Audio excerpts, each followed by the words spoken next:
Momentum Academy, tu connais? Oui, c'est notre école biblique, ministérielle et d'implantation de l'église Momentum. Peut-être que tu en as entendu parler, peut-être que tu as des questions et j'ai une bonne nouvelle pour toi. On veut te donner les bonnes réponses. Alors on t'invite à la porte ouverte virtuelle qui aura lieu très prochainement.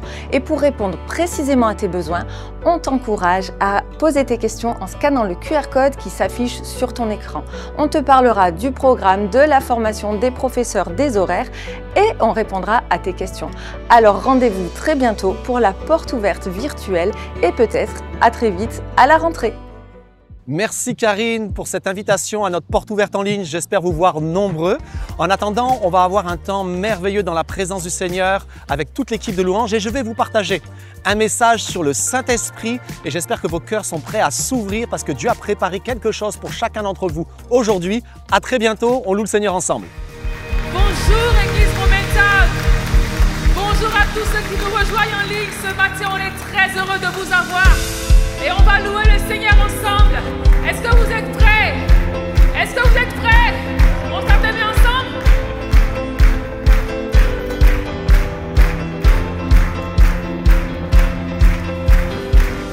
Quand la nuit vient m'entourer de ses bras, ta bienveillance guide toujours mes pas. Et quand les nuages viennent? Quand les nuages viennent assombrir ma foi, j'ai l'assurance de ta faveur sur moi. Alors déclare-le, tu es mon Dieu. Tu es mon Dieu, rien ne peut te remplacer. Tu es ma paix, rien ne peut te surpasser. Tu es ma force, rien ne peut te résister. Je ne crains rien, ta joie t'élève en puissance.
Lamentation 3, versets 23 à 24 dit ceci: les bontés de l'Éternel ne sont pas épuisées, Ses compassions ne sont pas à leur terme.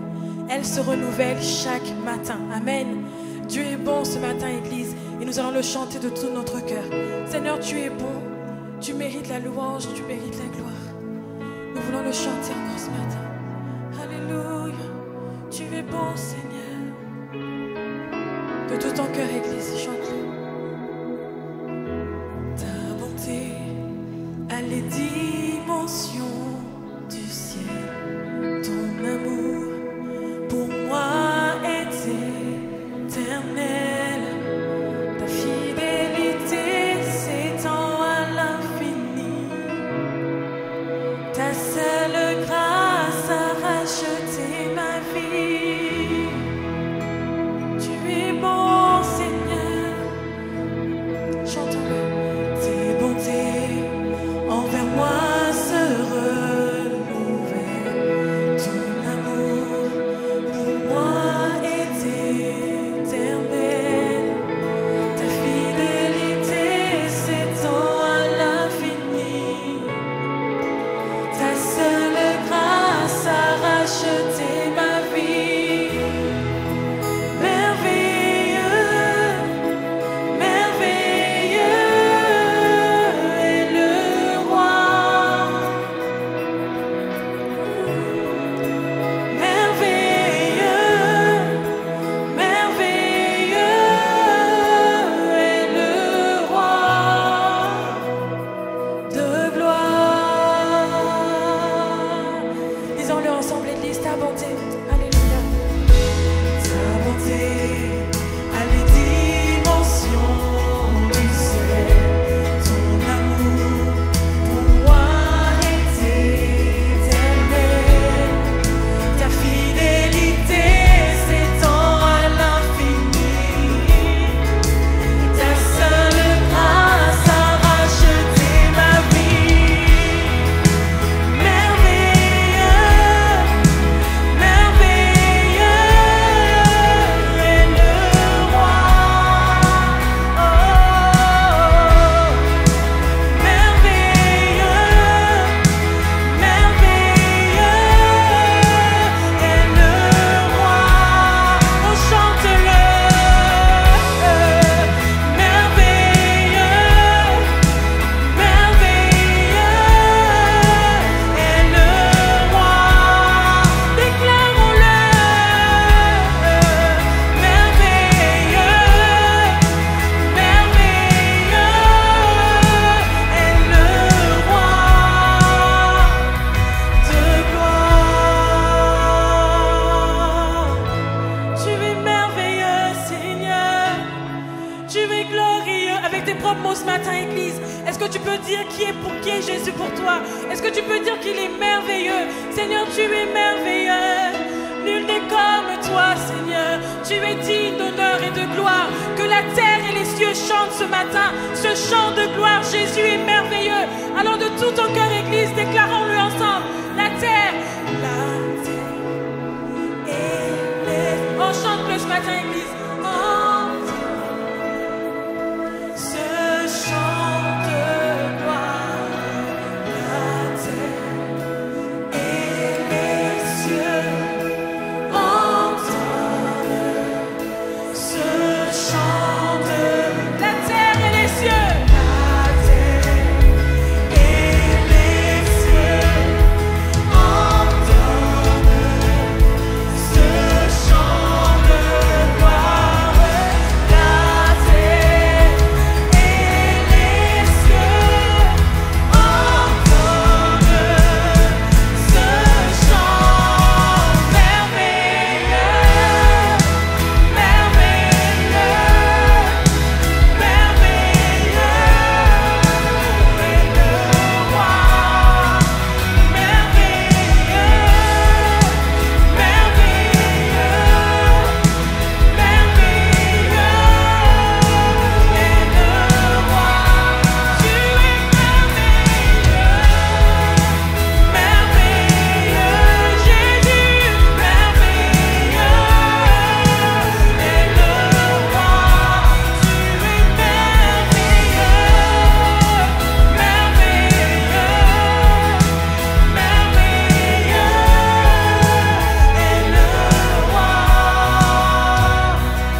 pouvez lever les mains vers le Seigneur. Élevons nos mains et adorons-le. Il est au milieu de nous ce matin. Il est présent dans ce lieu. Il veut recevoir ton adoration. Pas celle de ton voisin. Ton adoration. Dis-lui combien il est merveilleux. Dis-lui combien il est glorieux. Alléluia. Tu es merveilleux, Seigneur. Alléluia. Tu es merveilleux, Seigneur. Nous t'adorons. Partout dans ce lieu, nous t'adorons, Seigneur. Tu es glorieux. Alléluia. Tu es merveilleux. Tu es merveilleux. Alléluia.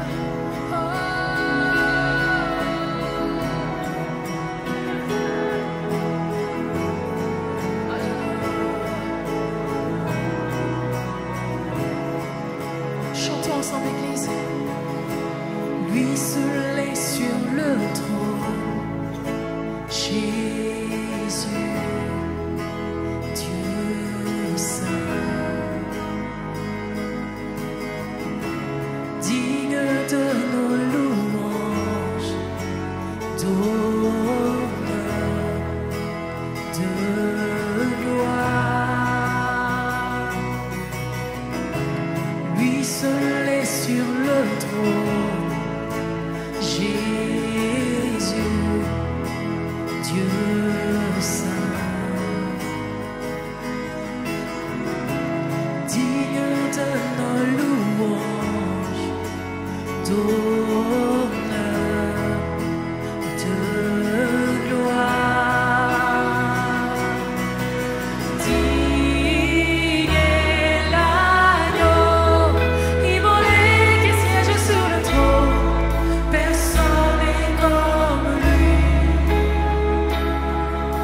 Les anciens se prosternent et les êtres vivants chantent encore. Personne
mérite la louange et l'adoration.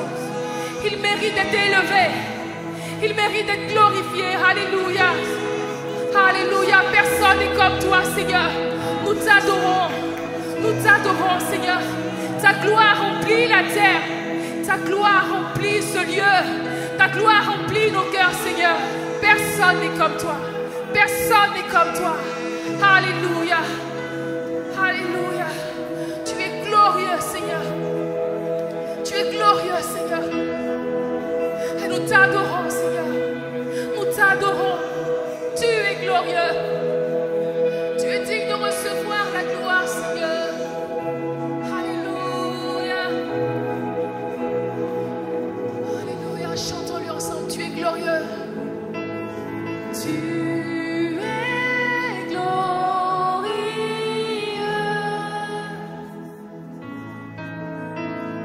Tu es glorieux.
on entre dans une série qui s'appelle le Saint-Esprit. Et le Saint-Esprit, c'est pas une question de personne en disant le Saint-Esprit c'est pour certains, le Saint-Esprit c'est pour d'autres. Non, non. Le Saint-Esprit, la volonté de Dieu, c'est de le répandre sur toute chair. Et on entre dans ce week-end, un petit peu week-end spécial, qui est le week-end de la Pentecôte. Et le week-end de la Pentecôte, c'est la fête du Saint-Esprit. C'est la première fois où le Saint-Esprit s'est répandu avec une telle abondance. Ça a été comme le point de départ de l'Église, la naissance de l'Église. L'Église est née dans le Saint-Esprit, par le Saint-Esprit. Et aujourd'hui, nous sommes le fruit de cette naissance. Et l'Église ne cesse jamais d'exister et elle est toujours baignée, toujours imprégnée du Saint-Esprit.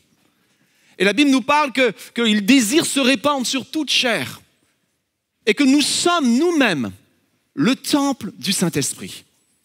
Alors j'aimerais qu'on puisse réaliser ce matin et disposer nos cœurs, et tous ceux qui nous suivent en ligne le faire aussi, de se dire Saint-Esprit, je veux me tenir devant toi, je veux recevoir ta présence, je veux me tenir prêt pour tout ce que tu as prévu pour ma vie. Et si c'est ta prière, dites avec moi Amen. Et le Saint-Esprit va agir alors aujourd'hui. Je vais juste inviter peut-être le chrono à démarrer. Merci. J'ai commencé à avoir peur en me disant si le chrono ne démarre pas. Vous savez que des fois j'ai tendance à dépasser. Et c'est toujours embêtant. Donc le titre de mon message aujourd'hui, c'est « Laissons le Saint-Esprit prendre la place ». Et laissons le Saint-Esprit prendre sa place. Et on pourrait dire, ouais, mais c'est dans l'Église que doit prendre sa place, c'est dans tout ce qu'on est en train d'entreprendre qu'il doit prendre sa place. Oui, c'est certain. Mais en fait, le Saint-Esprit veut prendre sa place d'abord dans nos vies, à l'intérieur de nos vies. Et j'aimerais qu'on puisse regarder ensemble plusieurs textes qui vont nous parler de ça. Mais avant de les regarder, le problème en fait, pour être rempli, c'est mon premier point, pour être rempli, il faut qu'il y ait la place. Tu peux difficilement remplir quelqu'un dont la vie est déjà pleine. Et pour beaucoup d'entre nous, et c'est une réalité, surtout dans ce siècle-là aujourd'hui dans lequel nous vivons, où c'est quelque chose qui accélère très vite, souvent, même en termes d'agenda, nos agendas sont remplis. Nos vies sont remplies. Je ne sais pas vous, mais moi, ma vie, elle est remplie. Hein. Mais nos vies sont remplies, nos agendas sont remplis, mais parfois, ce n'est pas juste nos vies et nos agendas, parfois, c'est ici que c'est rempli.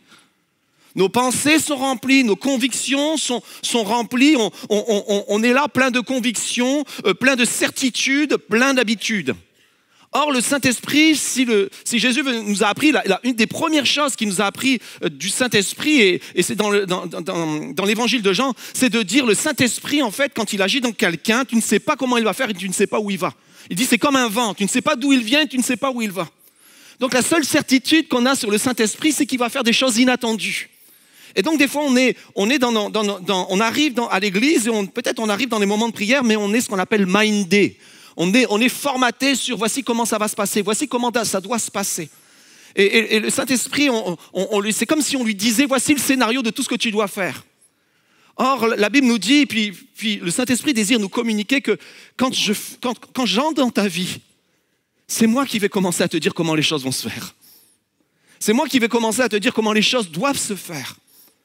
Et c'est moi qui vais commencer à te diriger, t'inspirer, te guider. Et j'aimerais que chacun d'entre nous, on puisse se dire, oui Seigneur, que ma vie puisse s'ouvrir pour toi. Regardons ensemble, on va visiter les Actes des Apôtres, les premiers chapitres des Actes des Apôtres. Acte 1, Acte 1, verset 4. Comme il se trouvait avec eux, il nous a parlé de Jésus, après sa résurrection. Il leur recommanda de ne pas s'éloigner de Jérusalem, mais d'attendre ce que le Père avait promis. Ce que je vous ai annoncé, leur dit-il.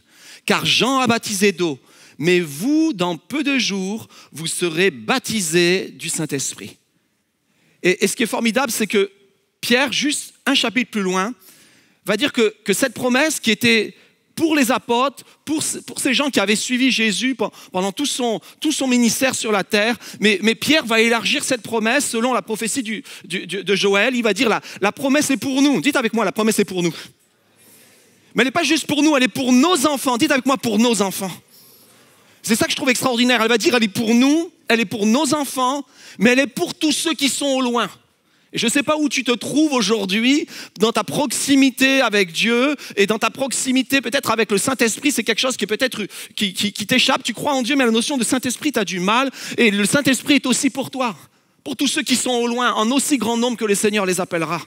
En fait, notre responsabilité maintenant, à chacun d'entre nous. Et aujourd'hui et ce matin, et j'aimerais vraiment que tu te dises, c'est pour moi aujourd'hui. Ce n'est pas juste une réflexion que j'entame et qu'ensuite je verrai comment je vais faire. Mais de se dire, OK, ce mois de juin est une opportunité. Ce week-end de Pentecôte, et peut-être ceux qui regarderont la vidéo en ligne, c'est un petit peu passé, mais là où j'en suis, là où j'entends le message, au moment où j'entends le message, c'est le commencement d'un point de départ pour moi. C'est un point de départ qui s'ouvre, quelque chose qui s'ouvre pour ma vie. Et de dire, OK, Seigneur, comme tout à nouveau, je veux peut-être vivre ce Saint-Esprit qui était dans ma vie, Saint-Esprit qui m'a habité peut-être dans les moments où j'ai démarré avec toi, Seigneur Jésus. Et peut-être ça fait un petit moment que tu as démarré avec lui, ça fait longtemps que tu n'as pas été visité par lui, tu en as besoin. Peut-être d'autres visités, tu ne sais même pas ce que ça veut dire. Alors tu es au bon endroit ce matin pour qu'on parle de cela. Tu es au bon endroit pour recevoir cette dimension-là. Alors notre responsabilité, je reprends, est de lui faire la place. Mais ce n'est pas dans le faire, en fait, le problème. Souvent, nous, on est dans le faire. Comment faire la place au Saint-Esprit ? En fait, ce n'est pas le faire, c'est l'être qui compte. En fait, c'est pas de faire la place, c'est d'être la place. Et nous, des fois, on est dans le faire. Voici comment il faut faire, les 3 étapes pour recevoir le Saint-Esprit. Et j'en suis pas dans ce mode-là, mais j'aimerais vous décrire un petit peu l'état de cœur pour recevoir le Saint-Esprit. L'état d'esprit pour recevoir le Saint-Esprit. Et j'ai écrit ceci, le Saint-Esprit est un gentleman. Il ne s'imposera jamais. L'attente, l'ouverture et l'unité créent l'espace nécessaire pour recevoir le Saint-Esprit. Et en écrivant que le Saint-Esprit est un gentleman, c'est en fait, il ne force jamais la porte. Vous ne verrez déjà, comme jamais Jésus forçait la porte, et vous ne verrez jamais le Saint-Esprit forcer la porte. Le Saint-Esprit, comme Jésus le dit, il est à la porte et il frappe. Il frappe à la porte de notre cœur. Donc nous avons une responsabilité. Et cette première responsabilité, c'est de lui ouvrir la porte. C'est d'avoir cette ouverture d'esprit, cette ouverture de cœur qui puisse dire, oui Seigneur, j'ai encore besoin de toi. Oui Seigneur, en fait ta présence dans ma vie, ce n'est pas un bonus, c'est indispensable. Et j'aimerais que tu vois le Saint-Esprit non pas comme un bonus, comme une hiérarchie dans la foi ou dans les chrétiens. J'aimerais que tu le vois comme l'outillage, comme la présence indispensable dans ta vie, comme l'équipement que Dieu veut te communiquer qui est indispensable pour que tu puisses entrer dans tout ce que Dieu a prévu pour toi. C'est comme ça qu'il faut que tu le vois. Et c'est comme ça que Jésus a enseigné ses disciples. Tellement de fois, il était venu les voir en leur disant, il est préférable que je m'en aille. Vaut mieux que je m'en aille parce que je vous enverrai le consolateur.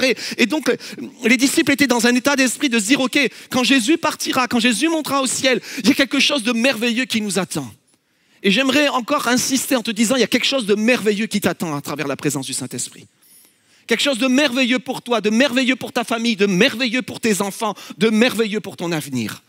Et c'est dans cette ouverture d'esprit que les disciples vont se tenir. Et ouverture d'esprit, ouverture de cœur. Et la deuxième perspective, c'est qu'ils vont être dans ce qu'on appelle en attente. En fait, l'attente, quand tu es en attente de quelque chose, quand tu es en attente de quelqu'un, quand dans ta maison, dans ta vie, tu attends quelqu'un que tu veux honorer, tu as préparé la place. Tu as préparé l'endroit. Et j'aimerais que ce matin, tu puisses saisir de dire, OK, peut-être je n'étais pas prêt, mais c'est le temps aujourd'hui d'être en attente. De dire, il y a quelque chose que tu as préparé pour moi, Seigneur. Alors parce que tu l'as préparé pour moi, tu as dit que c'était précieux, tu as dit qu'il valait mieux que tu t'en ailles afin qu'on le reçoive. Alors je suis en attente, je me tiens là. Et l'attente, le fait de désirer la chose crée l'espace dans nos vies. L'attente, c'est une démarche à l'intérieur qui veut dire qu'il y a quelque chose qui se crée. Vous savez, ça marche dans beaucoup de domaines. Je pense aux célibataires, je pense souvent aux célibataires dans l'église, mais c'est quelque chose que j'ai vraiment à cœur. Et je pense aux célibataires, et merci pour tout le merveilleux ministère qui se fait auprès des célibataires. Mais j'ai remarqué quelque chose, que quand tu es en attente, ça crée un espace. Et un espace qui fait que ceux qui sont en attente aussi te rejoignent dans cet espace-là.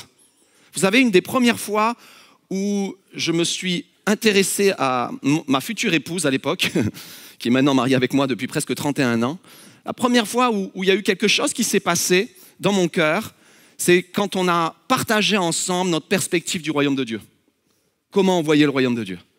Quelles étaient nos attentes personnelles par rapport à Dieu? Et ça a créé un espace, ça a créé quelque chose qui s'est concrétisé quelques années plus tard, mais ça a créé quelque chose, cette attente spirituelle, cette perspective spirituelle, et puis ça peut être dans plein de domaines. Des fois, c'est dans le domaine professionnel, il y a quelque chose que tu attends, il y a quelque chose que tu espères, puis d'autres personnes attendent, et qu'est-ce qui se passe? Il y a une réunion entre ces deux attentes et ça crée quelque chose. Et spirituellement, en fait, c'est une vérité spirituelle qui se décline partout. Quand tu attends, la place se prépare à être remplie. Quand tu es en attente, la place se prépare à être remplie.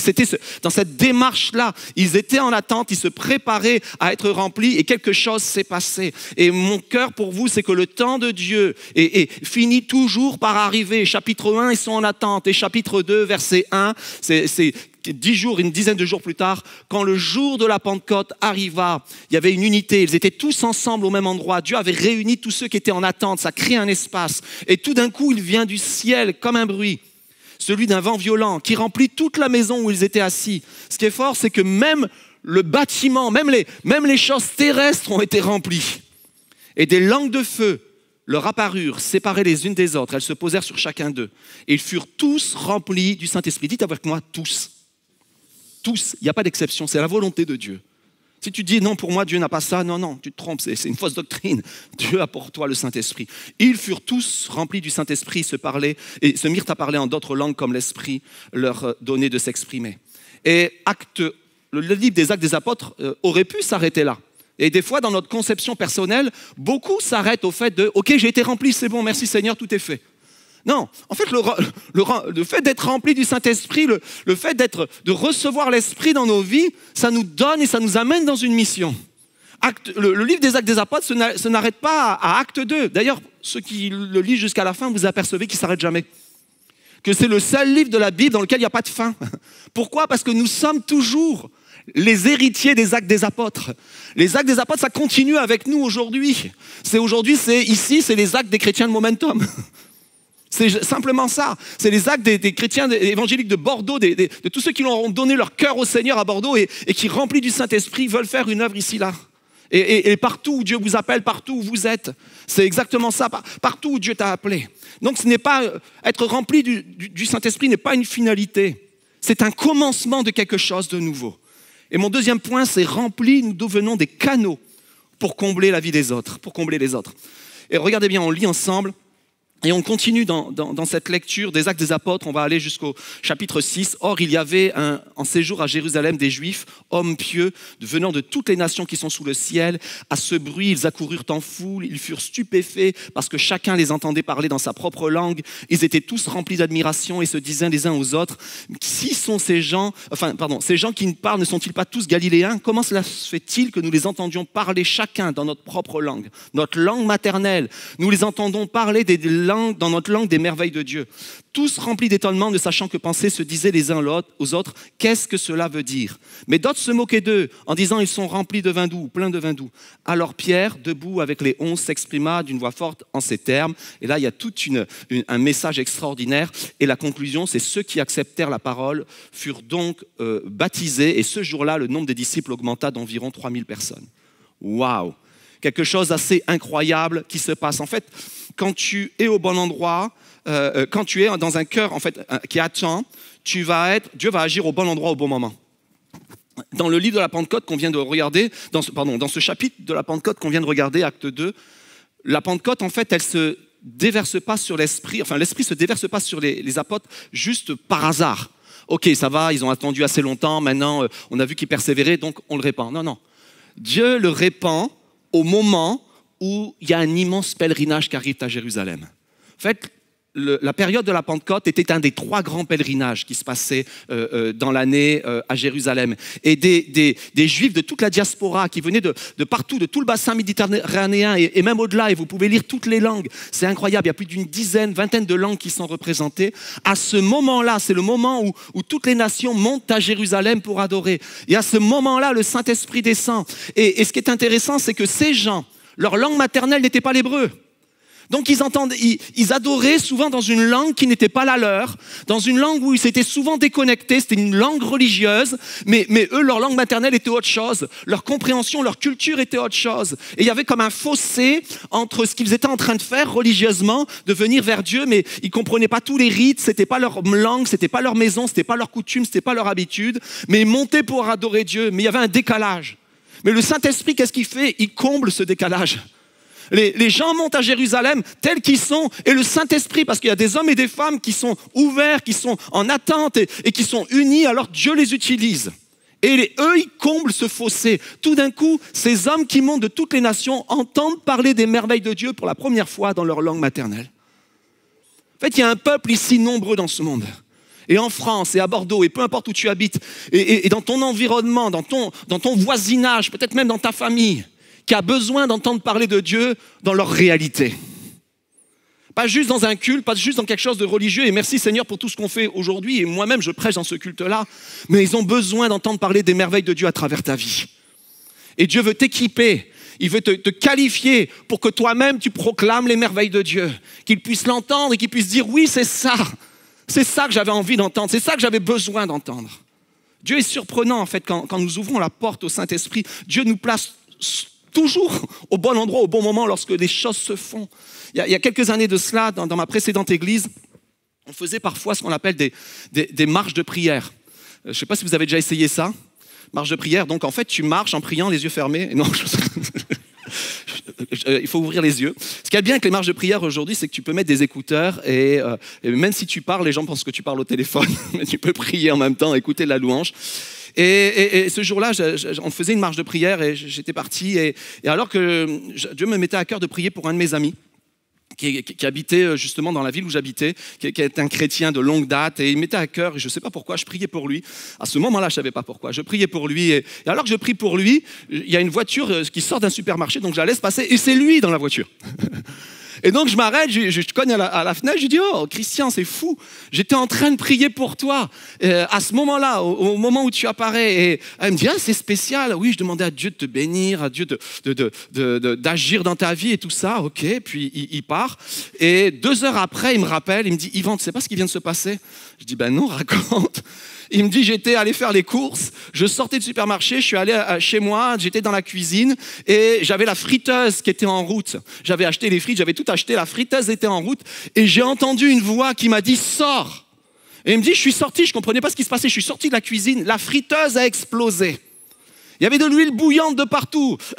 Il me dit, j'ai passé 2-3 jours à nettoyer. Mais là où je veux en venir, c'est que Dieu te place au bon endroit au bon moment. Des fois, tu ne sais pas pourquoi. Je n'avais aucune idée du pourquoi, du comment. Mais Dieu le sait. Et quand tu te rends disponible, il te passe au bon endroit, au bon moment. Il y a quelques jours, 2-3 jours de cela, il y a une radio qui m'invite assez régulièrement, qui est RCF, très bonne radio chrétienne, si vous avez l'occasion de l'écouter. Et je participe à une émission de temps en temps, ils m'invitent. Et je trouve ça toujours bien d'y aller, d'honorer ces invitations-là. Et cette semaine, je prêchais, donc ça pouvait être difficile d'honorer l'invitation, mais je me suis dit, je savais que je prêchais, et donc j'aime bien avoir mon jeudi tranquille pour préparer mon message. Là, je me suis dit, non, allez, vas-y. Et j'y suis allé, et ce qui m'a interpellé, c'est que la thématique était, quel est le rôle du Saint-Esprit dans ma vie ? Qui est d'accord pour dire que c'est bien d'avoir un pasteur pentecôtiste pour expliquer à la radio qu'est-ce que le rôle du Saint-Esprit dans notre vie ? Et j'étais entouré de gens merveilleux, de gens formidables, on a pu échanger sur le Saint-Esprit, et d'ailleurs, une bonne partie de la prédication est issue de cette réflexion. Et là où je veux vous encourager, c'est qu'il y a toujours un fruit quand nous sommes remplis du Saint-Esprit. Il y a toujours quelque chose qui se produit. Là, on a vu l'église, tout d'un coup, Pierre remplit sa mission, il parle, et Dieu s'occupe de remplir son église. Ils sont 120, lui fait juste le discours qu'il avait sur son cœur, il parle juste des merveilles de Dieu, mais Dieu ajoute 3000 personnes à l'église. Waouh! Des fois, on cherche comment on doit remplir l'église, Seigneur, et le Seigneur veut juste te dire, sois rempli du Saint-Esprit, je m'occupe du reste. Et ça marche pour toute chose. Comment je dois remplir telle ou telle situation, comment je dois la gérer, Seigneur, et le Seigneur te dit, sois rempli du Saint-Esprit, je m'occupe du reste. Sois rempli du Saint-Esprit.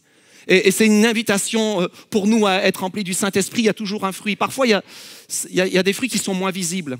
Il y a un homme, et on le verra à la fin, il s'appelle Étienne. Il nous a dit qu'il était rempli du Saint-Esprit. Et Étienne, rempli du Saint-Esprit, ce qu'on apprend de lui, c'est qu'il est lapidé.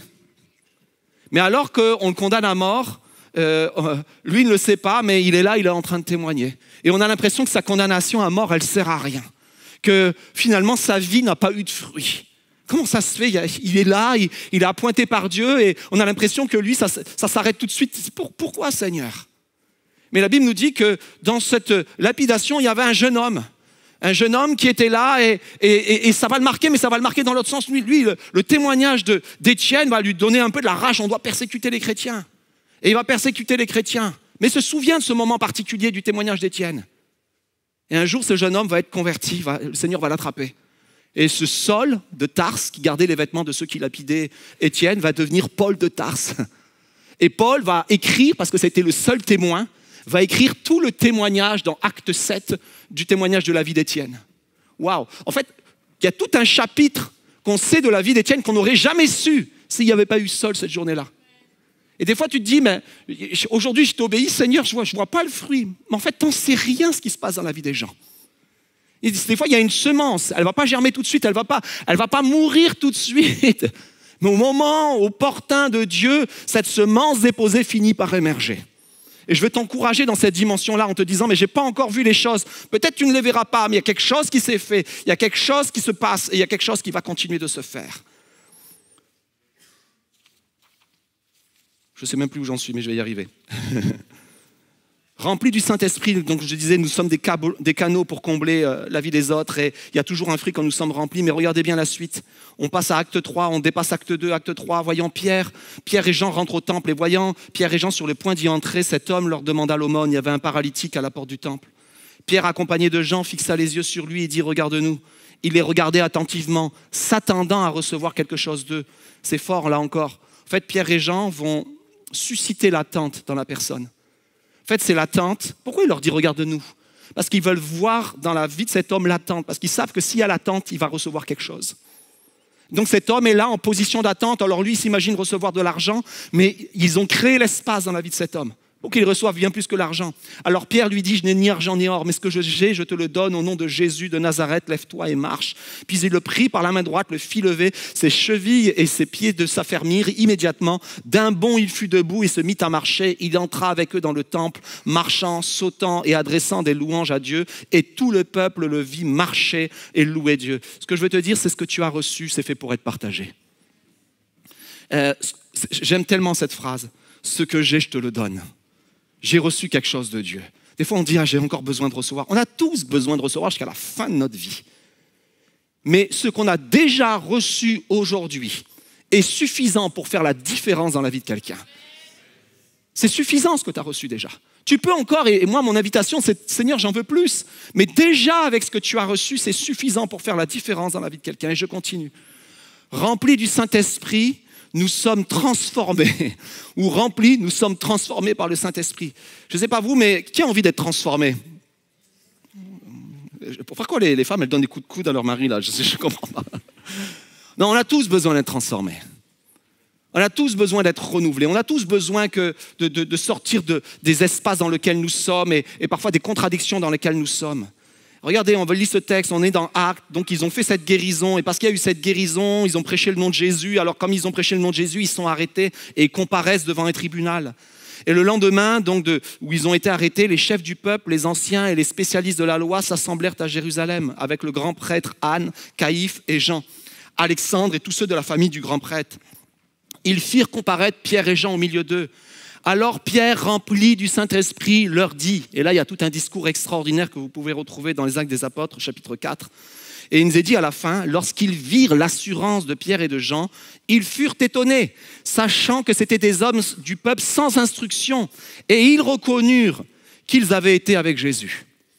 Et nous, on lit ce texte, on dit « Waouh !» Incroyable. Et en même temps, c'est littéralement la parole que Jésus leur avait donnée. C'est si vous êtes devant un tribunal, ne vous inquiétez pas de ce que vous devrez dire. Le Saint-Esprit sera vous inspirer au moment même. Et c'est ce qui se passe pour eux. Ils ont fait un miracle extraordinaire. Ils sont là et ils sont en train de témoigner de la puissance de Jésus devant des gens qui ont condamné à mort Jésus. Quelle assurance! Faut y aller, il faut avoir une assurance incroyable et ils le font. Mais moi, ce qui me touche, c'est pas trop le fait qu'ils aient l'assurance. C'est le fait que quand tu regardes quelques semaines auparavant, c'était pas du tout ça.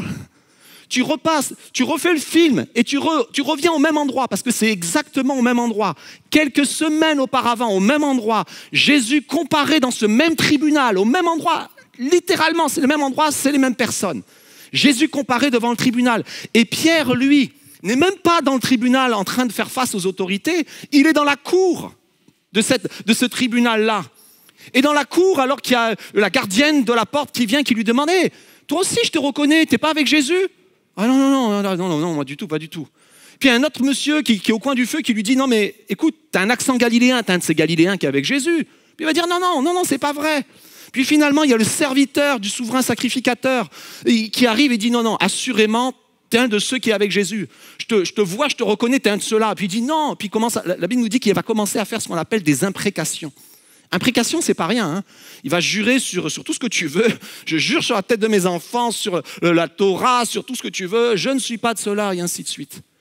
Et en fait, c'était quelques semaines auparavant. Les gens l'avaient reconnu pour être avec Jésus.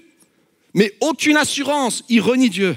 Le Saint-Esprit, qu'est-ce qui se passe dans sa vie? Une pleine assurance. Tout le monde le reconnaît pour avoir été avec Jésus. Et une assurance dans sa vie. Ce que je veux dire, c'est que il y a des choses qui peuvent être transformées dans ta vie, comme dans ma vie.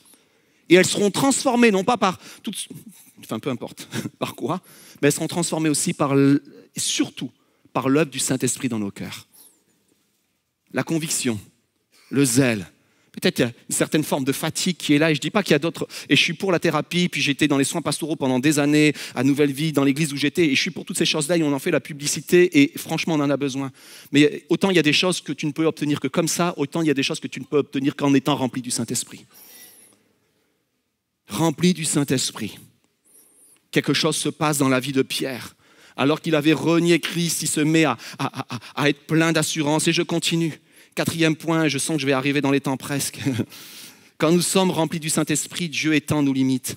Donc il y a cet épisode-là où on leur interdit de parler au nom de Jésus et ils repartent et ils rejoignent les autres apôtres et ils sont tous là, tout un groupe, les 120 plus les 3000, je ne sais pas combien ils sont, en tout cas ils sont nombreux. Et ils font cette prière. Et maintenant, Seigneur, sois attentif à leurs menaces et donne à tes serviteurs d'annoncer ta parole avec une pleine assurance. Déploie ta puissance pour qu'il se produise des guérisons, des signes miraculeux, des prodiges par le nom de ton saint serviteur Jésus. Et lorsqu'ils eurent prié, l'endroit où ils étaient rassemblés trembla. Ils furent tous, dites avec moi tous remplis du Saint-Esprit et annonçaient la parole de Dieu avec assurance. Et la foule qui avait cru n'était qu'un seul cœur, qu'une seule âme. Personne ne disait que ses biens lui appartenaient en propre. Waouh, quelque chose d'extraordinaire qui se passe. On l'a lu avant. Ils ont l'assurance et ils parlent avec assurance. Et ils ressortent du tribunal et qu'est-ce qu'ils vont faire comme prière? Qu'on soit plein d'assurance. En fait, ils avaient compris que leur assurance, quand bien même ils l'avaient eue, elle avait des limites. Et ils demandaient au Saint-Esprit d'étendre les limites de leur assurance. C'est fou parce qu'ils ont fait un miracle et ils demandent de faire beaucoup plus de miracles. Ils avaient de l'assurance et ils demandent d'avoir plus d'assurance. Il y a quelque chose dans le Saint-Esprit qui nous dit tu peux en avoir plus. T'arrêtes pas aux limites du rivage dans lequel tu as mis tes pieds. Il y a cette merveilleuse prophétie où il y a le prophète qui rentre et il met juste ses pieds, mais en fait il y a une invitation à rentrer ton corps tout entier. Eux ont mis les pieds dans l'œuvre du Saint-Esprit. Ils ont vu un premier miracle, ils ont fait un premier miracle. Ils ont parlé avec assurance, c'est merveilleux. Mais ils ressortent de cette expérience-là en disant Seigneur, pleine assurance dans nos vies. J'en ai besoin. Plein de miracles autour de moi, j'en ai besoin. Et vous savez qu'est-ce qui s'est passé? Alors qu'ils ont prié, ils ont réclamé ça, ils sont encore remplis du Saint-Esprit, comme quoi tu peux l'être plusieurs fois, c'est pas un problème. Et il nous est dit, et ils annonçaient la parole de Dieu avec assurance. Dieu entend leur prière. Dieu entend leur prière et étend leurs limites. Il y a quelque chose qui est étendu, que Dieu va étendre dans ces limites-là. Il va étendre les limites des miracles que Dieu va faire avec eux. Il va étendre les limites de la proclamation de l'évangile, mais ce n'est pas la seule limite qu'il va étendre. C'est particulier, mais regardez bien, je vous ai cité un dernier verset. Enfin, ce n'est même pas un verset, il est joint, il fait partie du verset. Personne ne disait que ses biens lui appartenaient en propre. Il étend les limites de leur compréhension concernant la générosité. Saint-Esprit et générosité, c'est complètement lié. En fait, à partir du moment où ils ont été remplis du Saint-Esprit, à partir du moment où ils sont des outils puissants entre les mains de Dieu, ils ont compris une chose qu'on a besoin de comprendre encore chacun d'entre nous aujourd'hui. C'est que ce que nous avons ne nous appartient pas, ça appartient à Dieu. Ce que j'ai, j'en suis juste l'intendant. Je suis l'intendant des biens que Dieu m'a confiés. Je suis l'intendant des dons et des talents que Dieu m'a confiés. J'en suis le responsable, mais au bout du compte, c'est pas à moi que ça appartient à Dieu. Et acte 4, acte 4, c'est le plus grand élan de générosité que tu peux voir dans tout le Nouveau Testament. Le plus grand élan de générosité incroyable. Et il y a un lien de corrélation. En fait, c'est même pas découpé, c'est la même chose. C'est la même phrase, c'est le même verset. C'est complètement relié. Le Saint-Esprit coule à flot, la générosité coule à flot. Et regardez bien, acte 4, ils en parlent. Acte 5, ils en parlent. Acte 6, ils en parlent. Acte 8, ils en parlent. Et je me suis arrêté à acte 8. Acte 8, acte 5, la générosité est reliée à ça. Acte 6, la générosité est reliée à ça. Acte 8, la générosité est reliée à cela. Pourquoi je vous dis ça? C'est parce que, peut-être vous ne le savez pas, mais une de mes fonctions à l'église, c'est que je suis aussi responsable des finances à l'église. Et oui, il faut que j'en parle. Hein. Et moi, ça fait 4-5 ans que je suis responsable des finances. J'ai eu des jobs dans les finances auparavant et tout ça. Et donc, on m'a donné cette responsabilité à l'église. Et chaque année, depuis 4-5 ans, Patrice, moi j'arrive en fin d'année. Et à chaque fois en fin d'année, je tremble par rapport au budget. On dit, Seigneur, est-ce qu'on va réussir à finir l'année? Est-ce qu'il y en a qui tremblent à la fin de chaque mois? C'est pas à la fin de chaque année, mais c'est à la fin de chaque mois. Il y en a qui tremblent comme ça parfois. Moi, si je tremble pas, mon banquier me rappelle qu'il faut que je tremble. Mais on tremble parfois, Seigneur, comment on va finir le mois? Puis Patrice, il me dira, t'inquiète pas. Et à chaque fois, effectivement, j'ai vu Dieu agir. À chaque fin d'année, on a vu des choses extraordinaires se passer à l'église et c'est merveilleux. Mais là, en ce moment, et je l'ai partagé à tous les membres du CA de l'église, en ce moment, je tremble pas à la fin de l'année, je tremble au milieu de l'année. Ça vous arrive des fois de trembler au milieu du mois, au début du mois? Et merci pour vos encouragements. Effectivement, ça arrive. Et pourquoi je vous partage ça? C'est parce qu'en fait, le besoin de générosité qu'avait l'Église, il a été comblé par des hommes et des femmes remplis du Saint-Esprit qui ont eu un élan de générosité. L'Église a besoin. Pourquoi je vous parle de ça? Parce qu'en fait, on a des petits-enfants à l'Église. On a 2 petits-enfants qui se développent bien, mais qui demandent beaucoup de ressources. Vous savez qui sont ces 2 petits-enfants? Il y en a un qui est à Bruxelles. Ils sont près de 600, mais ils avancent et ils sont presque au seuil où ils vont être autonomes. Puis, il y a l'église de Paris qui demande énormément d'efforts, énormément de sacrifices. Et il y a aussi besoin à ce niveau-là. Et on est la famille. Et ici, Bordeaux, et tous ceux qui nous suivent en ligne aussi font partie de la famille. Il y a ce besoin qui est là. Et je serai, fautif devant Dieu à cause des responsabilités que j'ai de ne pas vous parler de ce besoin-là. Parce que quand je lisais ce texte, je me suis aperçu que c'est l'Église qui a répondu à ce besoin-là. C'est pas Dieu qui a fait un miracle, qui a ouvert le ciel et de l'argent est tombé. C'est pas les Romains qui ont donné de l'argent à l'Église. C'est pas les païens qui ont donné de l'argent à l'Église. C'était l'Église qui a donné de l'argent à l'Église. C'était les chrétiens remplis du Saint-Esprit qui ont eu un élan de générosité extraordinaire et qui ont fait que quelque chose de merveilleux s'est passé. Et je continue parce que si je m'arrêterais là, vous seriez tous découragés. Mais est-ce que vous êtes encouragés? Amen. Sois encouragés par cette parole parce que moi je crois que le Saint-Esprit, il élargit nos cœurs, mais aussi dans la générosité, ça se voit. Et je ne l'invente pas. C'est parce que acte 4, c'est comme ça. Acte 5, c'est comme ça. Acte 6, c'est comme ça. Acte 8 aussi. 5e point, et on termine avec celui-là. Remplis du Saint-Esprit, nous faisons encore des erreurs. Mais nous savons les reconnaître. Et je vais vite passer sur ce récit-là, c'est le récit d'Acte 6. Acte 6, les besoins sont grands. En fait, à partir du moment où il y a eu la générosité qui s'est mise en route, Dieu a ouvert des portes, les foules arrivent en masse, les besoins sont immenses. Et les apôtres qui étaient remplis du Saint-Esprit se mettent à gérer plein de choses. Et alors qu'ils gèrent plein de choses, ils font mal les choses. Et le texte nous dit qu'il y a des veuves qui se sentent négligées, puis il y a du murmure dans l'église, il y a quelque chose qui se passe. Et là, les apôtres, et moi je me dis, ouais, ils auraient pu taper du poing en disant, hey, les amis, on a été nommés par Jésus, on est remplis du Saint-Esprit, vous nous remettez en question, qu'est-ce qui se passe? Ils vont avoir l'humilité nécessaire. En fait, le Saint-Esprit te rend humble pour reconnaître tes erreurs. Et là, c'est au niveau de l'église. Mais j'aimerais t'inviter à ce que dans ta famille, dans ton cercle plus restreint, que le Saint-Esprit te rende suffisamment humble pour que tu puisses reconnaître quand tu as tort. Vous savez, des fois, nos enfants, la plus grande chose qu'ils ont besoin d'entendre, c'est nos excuses. Des fois, nos excuses et notre demande de pardon, ça peut être humiliant, mais parfois, c'est en fait une porte que tu ouvres pour que dans leur vie, eux aussi, à un moment donné, ils reproduisent cela. Et je suis convaincu, comme dans ce texte, que le Saint-Esprit veut nous inspirer aussi. Au moment où peut-être on est allé trop loin, ou au moment où peut-être on a fait des erreurs, mais on était plein de bonnes intentions, mais peut-être dans certains domaines, on manquait de dons et de talents, et là, ce qu'on est en train de faire ne correspond plus à ce qui doit être fait. Et le Seigneur te dit, allez, stop, reconnais tes erreurs. Et alors que les apôtres ont reconnu leurs erreurs, vous savez ce qui s'est passé? Dieu a levé un peuple encore plus nombreux. Ils ont reconnu leurs erreurs et tout d'un coup, ils vont chercher des hommes et des femmes remplis du Saint-Esprit pour combler leurs erreurs.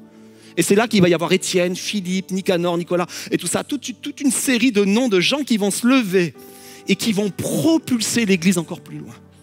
Moi, je suis convaincu qu'à partir du moment où il y a certaines choses où on ne peut pas aller plus loin, c'est nos limites. Dieu suscite au milieu de nous des hommes et des femmes avec des talents cachés. Mais le Saint-Esprit te dit, allez, c'est maintenant l'heure de te dévoiler. C'est l'heure de te dire, oui, mes talents, Seigneur, je veux les mettre au service de ton royaume. Oui, mes talents, je veux les mettre au service de ce que tu as pour moi. Et c'est ce qui va se passer. Alors, je vais inviter les musiciens qui sont déjà là. Merci pour votre patience, j'ai un peu débordé. Mais je vais vous inviter à vous lever. Et on va chanter ce chant comme une déclaration. Cette déclaration, c'est « Saint-Esprit, sois le bienvenu ». Et je ne sais pas là où le Saint-Esprit vous a interpellé, mais je sais qu'il vous a interpellé. Je sais qu'il vous a interpellé parce que le Saint-Esprit fait toujours une œuvre. C'est lui qui convainc de péché, de justice et de jugement. C'est l'œuvre du Saint-Esprit de vous convaincre. Et aujourd'hui, on l'a invité.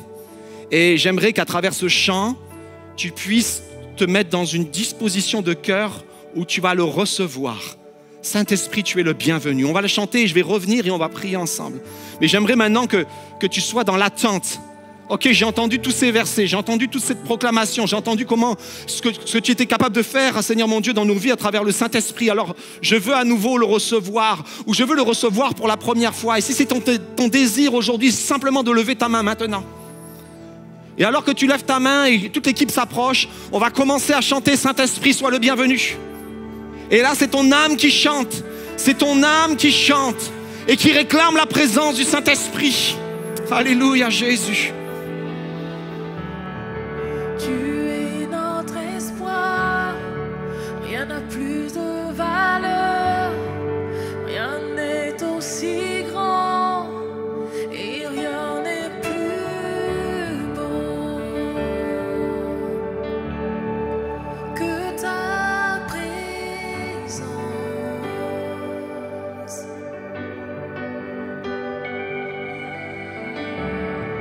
J'ai vu, j'ai goûté l'amour le plus doux. Mon cœur est enfin libre et ma honte disparaît.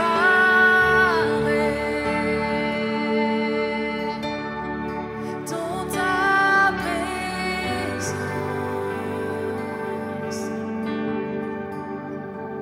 chantons-le. Saint-Esprit, tu es le bienvenu.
Je veux te dire de la part du Saint-Esprit que tu n'as aucune idée de ce qu'il va faire en toi.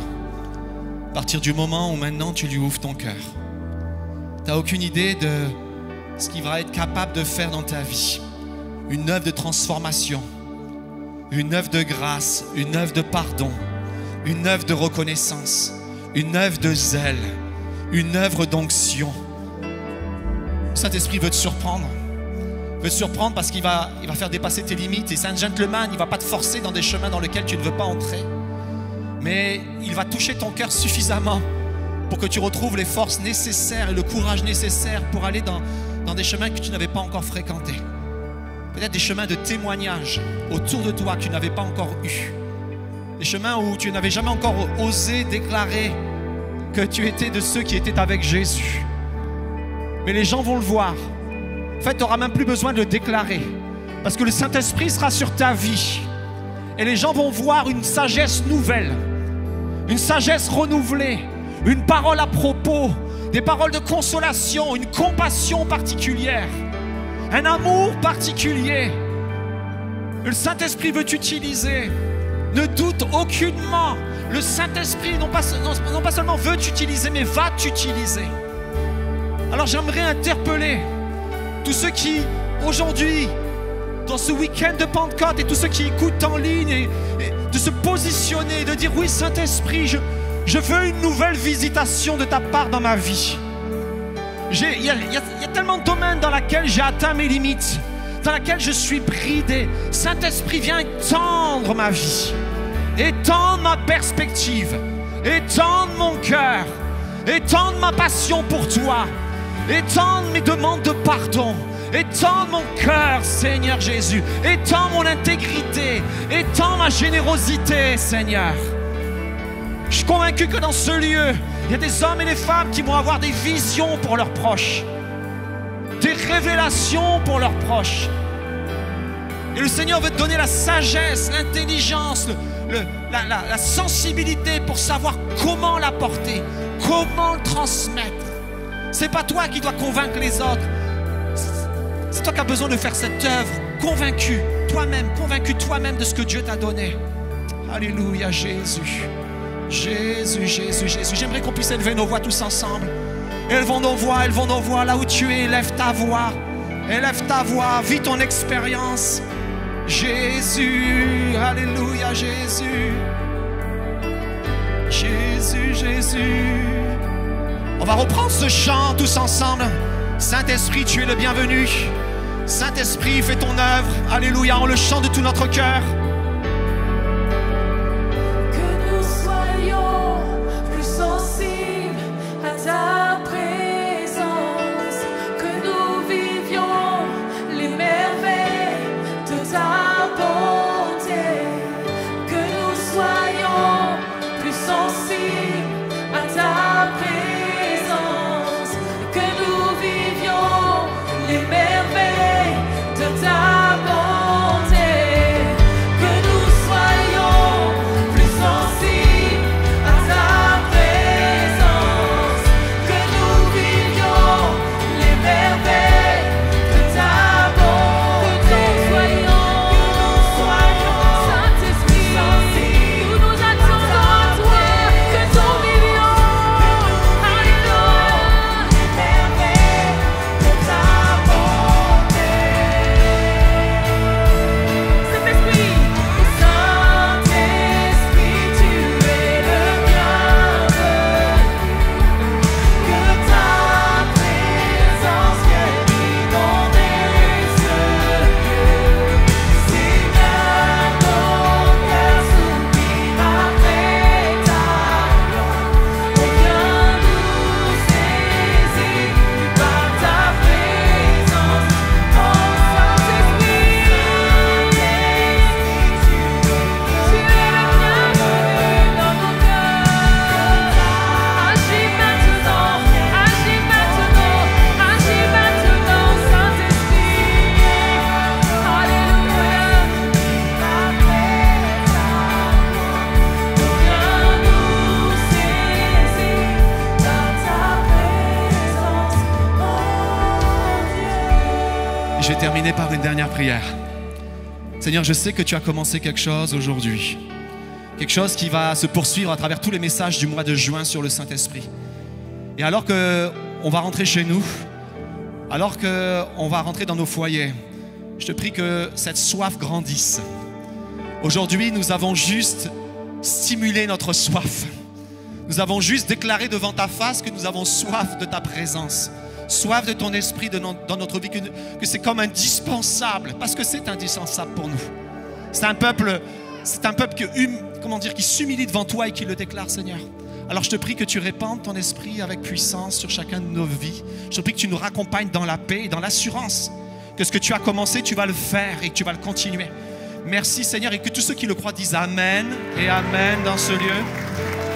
Soyez bénis les amis. Merci d'avoir été avec nous. On a passé un moment magnifique dans la présence du Seigneur et si vous avez été touché, je vous encourage à liker cette vidéo, à la partager autour de vous et à préparer vos cœurs à l'action du Saint-Esprit dans ces semaines qui viennent. Je suis convaincu que le Seigneur a préparé une nouvelle saison pour vos vies. En attendant, on se retrouve bientôt. Il y a un formulaire de prière qui est là si vous avez besoin de prière. Il y a les starters chaque matin. Il y a Momentum Music pour nourrir votre louange jour après jour. Je vous dis merci pour vos offrandes et vos dons, semaine après semaine, votre fidélité et on se retrouve très bientôt. Soyez bénis.